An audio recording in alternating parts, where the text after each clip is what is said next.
Hello student, कैसे हैं आप सब। एक बार पुनः से कोचिंग क्लासेस पर स्वागत है। उम्मीद करता हूं आप सब अच्छे होंगे। और आज हम पुनः क्लास 12th मैथ का अगला सीरीज लेकर आ चुके हैं।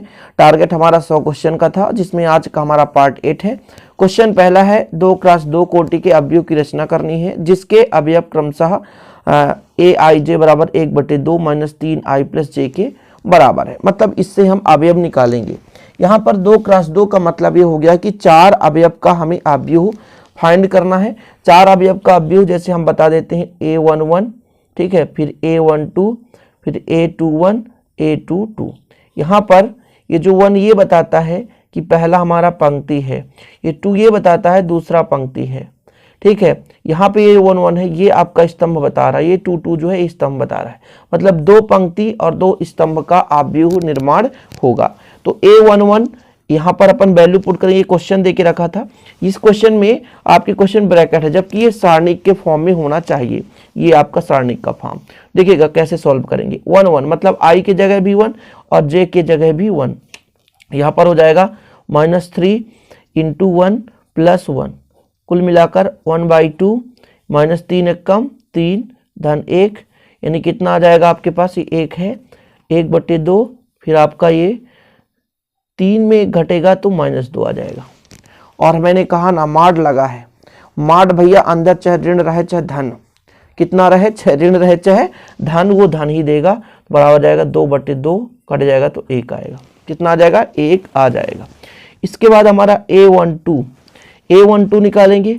मतलब i के जगह 1 रखेंगे और j के जगह 2 रखेंगे, तो कितना आ जाएगा जरा बताइए। यहाँ पर आ जाएगा 3 एक कम 3 धन 2, यानी 3 में 2 घटेगा तो 1 ही आएगा। लेकिन माड लगा है तो माड का मतलब ये हो जाता है कि प्लस दे देता है, 1/2 आ गया। इसके बाद अपन को निकालना है a21। अब i के जगह हमको 2 रखना, j के जगह 1 रखना है। i के जगह 2 रखना है और j के जगह 1 रखना है, तो कितना निकल कर आएगा, 1/2, 3 दूना 6, 6 में 1 घट जाएगा -5, और माइनस ये जो माड लगा है इसका प्लस दे देगा तो 5/2 हो जाएगा। इसके बाद a22 मतलब i के जगह भी 2 और j के जगह भी 2, यानी 1/2, 3 दूना 6, 6 में 2 कट जाएगा 4, यानी -4, और जब आएगा तो 4/2 कट जाएगा भैया, तो आ गया 2। क्लियर। अब हमको अभीष्ट अवयव निकालना है। अभीष्ट अवयव, अभीष्ट अवयव कितना निकल कर आएगा, a बराबर आपका a11, a12, a21, a22। कितना है भैया वैल्यू, देखो तो पहला कितना था अपना, 1 था, फिर 1 2 कितना निकल कर आया था, 1/2, फिर आपका 5/2 और 2। ये आपका आ गया अवयव। अवयव में लगाते हैं ये ब्रैकेट जैसे, ठीक है, खड़ी लाइन नहीं रहती। खड़ी लाइन हो जाएगी मतलब वो सारणिक हो जाएगा। क्या हो जाएगा, सारणिक हो जाएगा। तो पहला क्वेश्चन सिंपल है, छोटा सा है। और अवयव के जितने भी क्वेश्चन आज करेंगे तो अवयव से ही रिलेटेड क्वेश्चन करेंगे। और हम अधिकांशतः आपके क्वेश्चन बैंक के क्वेश्चन को सॉल्व कराते हैं, क्योंकि मैक्सिमम एमपी बोर्ड में इस साल का जो टारगेट हो रहा है, तो क्वेश्चन बैंक से ही क्वेश्चन आने की संभावनाएं हैं प्यारे बच्चों। इसलिए क्वेश्चन बैंक तो एक भी नहीं छोड़ना है। क्वेश्चन बैंक के सारे क्वेश्चन तो आपको यूं ही करते चलना है। दूसरा है सरल करना है। सरल कीजिए, सरल कीजिए। और अपना वैल्यू देके रखा है, एक अवयव a b है, -b a है। ये इक्वल, यहाँ पे ब्रैकेट ही लगा हुआ है, सॉरी, यानी अवयव ही है, तो a और -b, b और a। ये हमारे पास क्वेश्चन है, इसको सरल करना है। ये सरल करना है, ठीक। ये बहुत सिंपल क्वेश्चन है। इसको सरल कैसे करेंगे देखिएगा। हल करते हैं। दिया क्या है प्यारे बच्चों, दिया है ये आपका अवयव a b -b a, ये गुणा में है a -b b a। गुणा कैसे करते हैं, यहां पर आप लोग ध्यान दीजिएगा। गुणा करते हैं first row first column, first row first column, तो a का a से तो a², b का b से तो b²। फिर फर्स्ट रो सेकेंड कॉलम, तो a का b से तो -ab, a का b से तो ab, वही यही माइनस में था इसलिए माइनस हो गया। फिर आप देखना सेकेंड रो फर्स्ट कॉलम, तो -ab + ab। Second row second column, तो b का b से तो b² प्लस में हो जाएगा और a का स्क्वायर प्लस में हो जाएगा। देखो जरा आपका आंसर आ जाएगा। ये आपका plus minus cancel, plus minus cancel, तो ए स्क्वायर प्लस बी स्क्वायर, यहाँ पे जीरो, यहाँ पे जीरो, फिर आ गया ए स्क्वायर प्लस बी स्क्वायर। यही आपका आंसर है। सरल करना था, सिंपल था, छोटा क्वेश्चन है। दो आपके पास आप भी दे के रखा था प्यारे बच्चों, इसको हमको गुणा करना था। क्या करना था? गुणा करना था। गुणा कर दिया, सिंपल तरीके से आंसर आ गया। आज का तीसरा क्वेश्चन है, सरल करना है। कॉस थीटा है, फिर आपके पास एक आप व्यू है cos theta sine theta minus sine theta cos theta, plus का साइन थीटा है sine theta minus cos theta और साइन थीटा। इसको हमको सरल करना है। सबसे पहले हमारे पास जो भी क्वेश्चन देके रखा है वो तो लिखना पड़ेगा। यहाँ पे कॉस थीटा है, आपके पास आप व्यू में है cos theta sine theta minus sine theta cos theta, bracket लगा दो। फिर आपके पास साइन थीटा है, आप व्यू में है sine theta minus cos theta और ये साइन थीटा। इतना तो क्वेश्चन देके रखा है। इसके बाद आप इसको अंदर मल्टीप्लाई कर दो। कास का कास से गुणा होगा तो कितना हो जाएगा? Cos square theta. फिर कास का साइन से होगा तो कास थीटा साइन थीटा हो जाएगा। कास का साइन से होगा तो कास थीटा, ये ऋण है तो ऋण में रहेगा साइन थीटा। फिर कास का कास से हो जाएगा तो कास स्क्वायर थीटा। फिर बीच में प्लस का तो प्लस का साइन लगा दो। साइन का साइन से तो साइन स्क्वायर थीटा, साइन का कास से तो minus cos theta sine theta, फिर साइन का कास से तो plus cos theta sine theta, यहां पे साइन का साइन तो साइन स्क्वायर थीटा। ये आपका आप भी हो गया। अब बीच में प्लस का साइन है, मतलब दोनों को जोड़ दो। बीच में प्लस का साइन है मतलब दोनों को जोड़ दो, तो आपका यहां से ये जुड़ेगा तो cos square theta plus sine square theta. यहां पे कितना आपके पास? कॉस थीटा साइन थीटा, ये ऋण में बच्चा लोग तो कॉस थीटा साइन थीटा आपने कर दिया। यहां पे आपका है minus cos theta sine theta, यहां पे प्लस में है तो प्लस में हो जाएगा कॉस थीटा साइन थीटा। यहां पे कास स्क्वायर और sine square theta, cos square theta plus का साइन स्क्वायर थीटा। ठीक, ये आपका प्लस का माइनस से कट गया। और आपने 10th में सर्वसमीका पढ़ा है। क्या पढ़ा भैया? Sine square plus cos square का मान 1 होता है।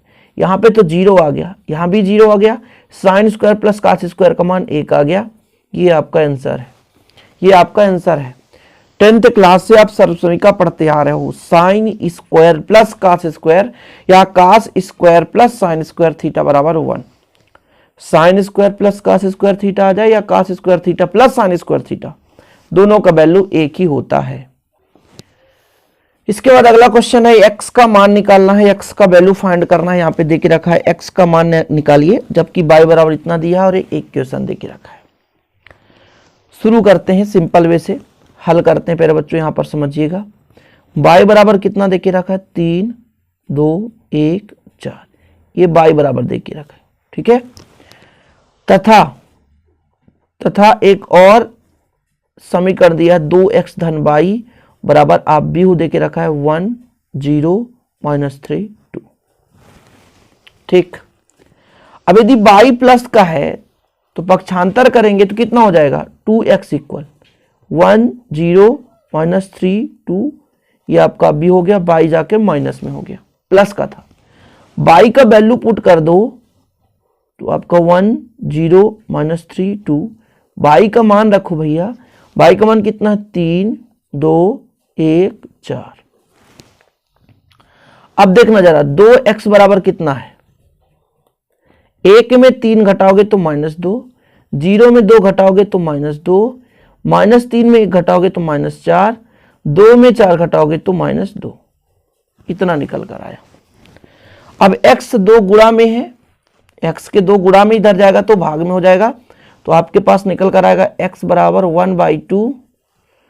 इधर आई है -2 -4 -2।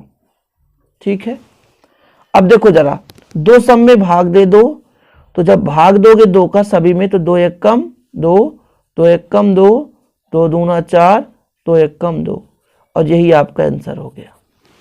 यही आपका आंसर आ गया क्या निकालने के लिए बोला था, x का मान, तो अपना x का मान आ गया। क्वेश्चन जितना पूछा था, क्वेश्चन में जितना बोला गया था उतना अपन ने कर दिया, जो कि काफी इजी था। इसके बाद हम अगला क्वेश्चन देखते हैं। प्यारे बच्चों, आज जितने भी क्वेश्चन होंगे वो आव्यूह के ही क्वेश्चन होंगे, ठीक है। अगला प्रश्न है आपके लिए, यदि a परिवर्त या a डैश का मान दे के रखा है -2 3 1 2 तथा b का मान दे के रखा है, तथा b बराबर -1 0 1 2, तब हमको a + 2b निकालना है, इसके बाद उसका परिवर्त निकालना है, का मान ज्ञात कीजिए। परिवर्त मतलब होता है जो आपका आव्यूह है उसका हम पंक्ति को स्तंभ में और स्तंभ को पंक्ति में बदल दें तो हमारा प्यारे बच्चों परिवर्त निकल आता है। हल करें, स्टार्ट करते हैं। हमारे पास a परिवर्त का वैल्यू देके रखा है -2 3 1 2। यदि हम इसका परिवर्त निकाल दें, इसका परिवर्त निकाल दें मतलब -2 3 1 2 का परिवर्त निकाल दें, तो ये हमने कहा ना जो स्तंभ है, देख सकते ये स्तंभ है, ये पंक्ति है, जो पंक्ति है उसको स्तंभ में बदल दिया। ये आपका पंक्ति था, स्तंभ में बदल दिया। ये आपका पंक्ति था, इसको हमने स्तंभ में बदल दिया। और जब हम किसी का डबल परिवर्त कर देते हैं तो वही वैल्यू आ जाता है। जैसे a का परिवर्त था, फिर से हमने परिवर्त कर दिया तो फिर से उल्टा। जैसे आप किसी जगह गए फिर उसका उल्टा कर दिए तो आप वापस ही नहीं लौटाओगे, तो वही चीज आ गया। मतलब a का मान निकल कर आया -2 1 3 और 2। ये a का मान है। किसका मान है? a का मान है। अब बोला है a + 2b, a + 2b यानी a + 2b, इसको कैसे निकालेंगे a + 2b को? तो a का पहले वैल्यू पुट करेंगे -2 1 3 2, फिर 2 का मल्टीप्लाई करेंगे किसमें? b में। b का मान है -1 0 1 2। ये क्वेश्चन में देके रखा है b बराबर। अब इसको पहले 2 का मल्टीप्लाई करेंगे, यहाँ पे -2 1 3 2 रहने दीजिए, इसमें मल्टीप्लाई कर लेते हैं। 2 1 कम 2 2 1 कम 2 0 2 दूना 4। अब जोड़ेंगे, -2 को -2 से जोड़ेंगे तो -4, 1 को 0 से जोड़ेंगे तो 1, 3 2 कितना हो जाएगा 5 और 4 2 6। ये है बच्चा लोग, ये देख सकते हैं। ये भी आया a + 2b का मान। क्या आ गया? a + 2b। इतना क्लियर है। अब हमने कहा कि हमें परिवर्त निकालना है, a + 2b का परिवर्त मतलब -4 1 5 6, इसका परिवर्त निकालना है। तो हमको क्या करना है, जो भी हमारा पंक्ति है उसको स्तंभ में और स्तंभ को पंक्ति में बदलना। जैसे ये पंक्ति है, इसको स्तंभ में बदल दिया, ये पंक्ति है, इसको हमने स्तंभ में बदल दिया। देखिए आंसर आ गया। समझाने का मतलब यह है कि ऐसे क्वेश्चन यदि एग्जाम में आए तो आपसे बन जाना चाहिए। किसी भी प्रकार से ऐसा ना हो कि आपसे नहीं बन रहा है। हर टाइप का क्वेश्चन करा रहा हूं, हर टाइप का क्वेश्चन, एक भी क्वेश्चन छूटने ना पाए। अगला क्वेश्चन देखते हैं। तो ये रहा आपका क्वेश्चन। यदि a बराबर, आपके पास ये एक पहला आव्यूह, दूसरा आव्यूह है, तो सत्यापित करना है a + b का परिवर्त बराबर a परिवर्त + b परिवर्त। शुरू करते हैं, डायरेक्ट करते हैं। पहले अपन क्या करेंगे, a + b निकालेंगे, इसके बाद a + b का परिवर्त निकाल लेंगे। शुरू करें, हल करते हैं। देखिएगा बच्चा लोग, हम पहले लेफ्ट हैंड साइड निकालते हैं। a + b, हालांकि नहीं लिखेंगे, डायरेक्ट परिवर्त लगाना पड़ेगा। तो a + b करते हैं। a का मान कितना है? 3 √3 2 4 2 0, ये a का मान है। b का मान कितना है? 2 -1 2 1 2 4, ये आपके पास है। कितना आएगा? 3 2 5, जोड़ रहे हैं ना, -1 है बच्चा लोग, तो ये आपका हो जाएगा √3 - 1, 2 2 4 हो जाएगा, 4 1 5 हो जाएगा, 2 में 2 जोड़ दो तो 4 हो जाएगा, 0 में 4 जोड़ दो तो 4 हो जाएगा। ये हमारे पास a + b आया। अब a + b का परिवर्त निकालेंगे तो आपको पता है, यदि परिवर्त हम निकालना चाहते हैं तो भैया जो हमारा आपका पंक्ति है उसको स्तंभ में रख दो, उसको स्तंभ में रख दो। किस में रख दो? स्तंभ में। ये दूसरा पंक्ति 5 4 4, तो ये हमारा बदल गया, इसका रूप ढंग बदल गया। अब डायरेक्ट करना है ए का परिवर्त प्लस बी का परिवर्त। यहां पर देखिए ए का परिवर्त प्लस बी का परिवर्त, तो हम पहले ए का परिवर्त लिखेंगे और बी का परिवर्त। ए का परिवर्त देखिएगा जरा, ए बराबर इतना है, परिवर्त निकालेंगे तो 3√3 2 4 2 0, ये हमने डायरेक्ट परिवर्त निकाल दिया। ओके, प्लस बी का परिवर्त मतलब 2 -1 2 1 2 4, ये आपके पास बी का परिवर्त आ गया। दोनों को ऐड कर दो, दोनों को जोड़ दो, तो निकल कर कितना आएगा? 3 2 5 4 1 5 √3 -1 2 2 4 2 2 4 0 4 4। देखो जरा क्या प्रूफ हो रहा है। इसको आप समीकरण 2 दे दो, इसको आप समीकरण 2 दे दो, और इसको आप समीकरण 1 दे दो। देखो जरा समीकरण 1 में जो वैल्यू है समीकरण 2 में है क्या? जी हाँ, तो आप यहां पर लिख सकते हो समीकरण 1 व 2 से a प्लस बी का जो परिवर्त है वो a परिवर्त प्लस b परिवर्त के बराबर है। प्रूव्ड, सिद्ध हो चुका। इसके बाद अगला क्वेश्चन है आपके लिए, देख सकते हैं, दिखाइए कि जो आपका A एक मैट्रिक्स है और इसको हमको सममित आव्यूह में प्रूव करना है। कहने का मतलब यदि हम परिवर्त निकालें तो सेम चीज मिल जाए तो ये प्रूफ हो जाता है सममित आव्यूह है। जैसे हमारे पास A है, A का परिवर्त निकालें तो हमने क्या कहा था कि जो आपको पहला पंक्ति है 1 -1 और 5, इसको हमने स्तंभ में बदल दिया। जो दूसरा पंक्ति है -1 फिर 2 फिर 1, इसको स्तंभ में बदल दिया। फिर 5 1 और 3, इसको भी स्तंभ में बदल दिया। तो जब हम किसी आव्यूह को परिवर्त निकालते हैं तो हम ये देखते हैं कि दोनों सेम निकल कर आ रहा है। देख सकते हो आप लोग, दोनों सेम निकल, कोई परिवर्तन है? कोई परिवर्तन है क्या? नहीं है। कहने का मतलब हमने निकाला a डैश बराबर a, a डैश बराबर a। तो जब सेम आता किसी आव्यूह का परिवर्तन निकालने से वही आव्यूह प्राप्त हो जाए तो सिद्ध हो जाता है कि ये जो आव्यूह है सममित आव्यूह है। अतः दिया गया आव्यूह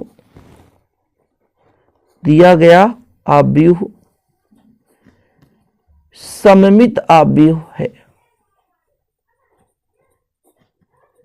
अतः दिया गया आव्यूह कैसा है बच्चा लोग? तो एक सममित आव्यूह है। इसके बाद अगला क्वेश्चन देखिए। अगला क्वेश्चन आपके पास है a स्क्वायर बराबर है cos x sin x minus sin x और cos x। तो सिद्ध करना है कि a स्क्वायर बराबर cos 2x sin 2x minus sin 2x cos 2x। बहुत सिंपल क्वेश्चन है, ठीक है। हल करते हैं। फिर बच्चों हल करेंगे, हम लेकर चलेंगे left hand side. Left hand side मतलब a स्क्वायर का मतलब होता है a into A, a into A. a का मतलब भैया हमारे पास जो भी a है यानी cos x sin x minus sin x और cos x, इसका मल्टीप्लाई उसी से करना है cos x sin x minus sin x और cos x से। वही हमने कहा first row first column, first row second column, फिर second row first column, second row second column. तो इसका क्रम है। जैसे ये फर्स्ट रो फर्स्ट कॉलम, तो कास से कास तो कास स्क्वायर, साइन का साइन से साइन स्क्वायर। तो यहां पर आएगा निकलकर a स्क्वायर बराबर cos square X minus sine square X. ठीक है, क्लियर। इसके बाद first row second column, cos का साइन से, कास का साइन से तो cos X sine X, sine का कास से तो साइन एक्स कास एक्स। यानी यहां पर जो आएगा साइन एक्स कास एक्स। ठीक, कास का साइन से तो sign X cos X, sine का कास से तो साइन एक्स कास एक्स। इतना हो गया। इसके बाद फिर सेकेंड रो फर्स्ट कॉलम, तो ये हमारा साइन का कास से तो sign X cos x minus में, फिर यहां पर फिर आपका कास का साइन से तो minus sine X cos X. फिर जो आपका second row second column, sine का साइन तो sine square minus sine square X, और कास का कास से होगा तो कास स्क्वायर एक्स, प्लस को पहले हमने लिख दिया, बाकी मल्टीप्लाई करना तो आपको पता है। अब देखो ये पूरा फॉर्मेट बनेगा, ये जो आपका है ये कास 2x का है फार्मूला, ठीक। ये जो जुड़ेगा तो 2 साइन एक्स और कास एक्स, अब ये साइन 2x का ये भी जुड़ जाएगा, minus 2 sign X cos x, और ये है कास 2x का। कहीं पे गड़बड़ है क्या? थोड़ा सा मेंटेन करो भाई साहब। चलो ठीक ही चल रहा है, ठीक ही चल रहा है ना। प्रूफ क्या करना था, चलो आइए। ए स्क्वायर बराबर आपके पास आ गया कास 2x, यहां पर 2 साइन एक्स कास एक्स का होता है साइन 2x, यहां पे माइनस में है तो माइनस में आपका साइन 2x हो जाएगा, और ये है कास 2x, ठीक। ये हमारा प्रूफ्ड बराबर ए स्क्वायर बराबर हमारा आ चुका है क्या, राइट हैंड साइड। यही तो प्रूव करना था, जो प्रूव करना था वो सिंपल तरीके से आ गया। तो इस प्रकार से आज इतने क्वेश्चन कर लीजिए, और अगले पार्ट में हम जो अवयव के नेक्स्ट क्वेश्चन है जो थोड़े से लेंदी हैं, जो 4 अंक के क्वेश्चन पूछे जाएंगे, अगले पार्ट में करा देंगे। और छोटा वीडियो बनाने का मतलब ये है कि आपको दिक्कत भी ना हो, आसानी से आप कर भी पाएँ। और टेलीग्राम में ज्वाइन नहीं किए तो ज्वाइन कर लीजिए, वहाँ पर मैं इंग्लिश हिंदी के जो भी इंपॉर्टेंट है शेयर कर रहा हूँ। पसंद है तो प्लीज़ लाइक ज़रूर करना, शेयर करना। मिलते हैं अगली वीडियो के साथ। जय हिंद, वंदे मातरम।